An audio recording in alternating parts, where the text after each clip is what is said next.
Assalamualaikum warahmatullahi wabarakatuh. Perkenalkan, nama saya Askim dengan NIM 2033032. Nah, dalam video kali ini saya akan menjelaskan tentang step by step dalam pembuatan konsum. Nah, di dalam video ini juga saya akan menjelaskan tentang bahan-bahan apa saja yang digunakan dalam pembuatan konsum dan alasannya kenapa saya harus menggunakan bahan-bahan tersebut. Dan juga hal-hal apa saja yang bisa dilakukan dan tidak bisa dilakukan dalam pembuatan konsum. Langsung saja kepada step by stepnya. Yang pertama, kita harus menyiapkan kaldu yang sudah jadi.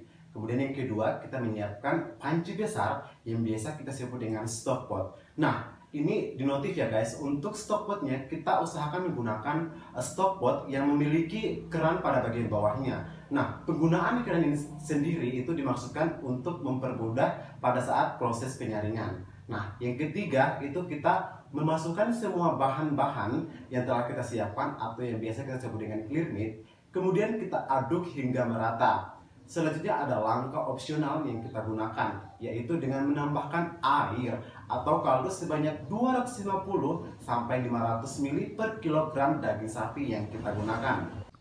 Setelah itu diamkan selama 30 sampai 60 menit. Hal ini dapat mempermudah clear meat dalam melakukan proses klarifikasi konsum. Nah, kemudian kita dapat menambahkan kaldu dingin ke dalam panci tersebut, di mana kita telah ketahui bahwa kaldu tersebut telah dihilangkan lemaknya. Nah, kemudian aduk kembali sampai merata dengan clear meat tersebut. Di sini kita menggunakan kaldu yang dingin agar tidak merusak protein pada saat bersentuhan langsung. Nah, kemudian kita letakkan panci di atas api yang cukup kecil, lalu biarkan mendidih. Nah, setelah itu aduk beberapa saat agar tercampur secara merata.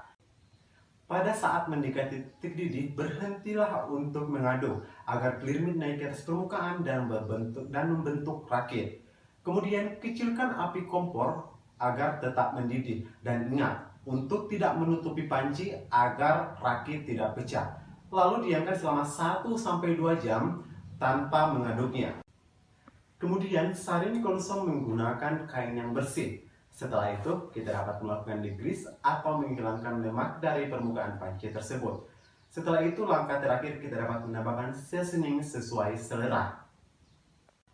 Nah, langsung saja kita kepada pembahasan yang kedua, yaitu mengenai bahan-bahan apa saja yang kita gunakan dalam pembuatan sup konsum dan kenapa sih kita harus menggunakan bahan-bahan tersebut. Langsung saja kita kepada bahan yang pertama, yaitu ada daging giling. Kenapa kita harus menggunakan daging giling? Karena daging giling merupakan sumber protein utama pada saat pembuatan sup konsum. Nah, untuk daging giling, kita usahakan menggunakan daging giling yang tidak memiliki kualitas lemak yang sangat tinggi. Bahan yang kedua itu adalah putih telur. Kenapa sih kita harus menggunakan putih telur? Karena putih telur memiliki kandungan albumin yang tinggi, sehingga membantu mempercepat proses klarifikasi. Bahan yang ketiga ada maripua, yang berfungsi untuk menambahkan aroma yang khas pada saat pembuatan sup konsum. Dan yang terakhir itu adalah bahan-bahan yang asam. Di sini kita menggunakan bahan-bahan yang asam seperti tomato, perasan lemon, dan white wine. Kenapa kita menggunakan ketiga bahan ini? Karena mereka memiliki kandungan asam yang sangat tinggi, sehingga dapat membantu proses pengentalan protein. Dan langsung saja kita kepada pembahasan yang terakhir, yaitu mengenai hal-hal yang tidak boleh dilakukan dan boleh dilakukan pada saat pembuatan sup konsum. Langsung saja kita ke hal-hal yang tidak boleh dilakukan. Yang pertama itu adalah memasak menggunakan kaldu dalam keadaan panas. Yang kedua itu menggunakan api yang besar sehingga proses pendidihan berlangsung cepat. Dan yang ketiga itu membiarkan sup konsum terlalu lama sehingga dapat merusak proses klarifikasi. Dan yang keempat itu adalah mengaduk sup konsum itu dengan tidak berhati-hati sehingga dapat merusak rakit yang berada di pada permukaan panci. Dan hal yang boleh dilakukan pada saat proses pembuatan sup konsum, yang pertama itu kita menggunakan panci yang besar atau stock pot yang memiliki keran. Yang kedua, memasak menggunakan api yang kecil, dan yang terakhir itu menggunakan kain yang bersih pada saat proses penyaringan.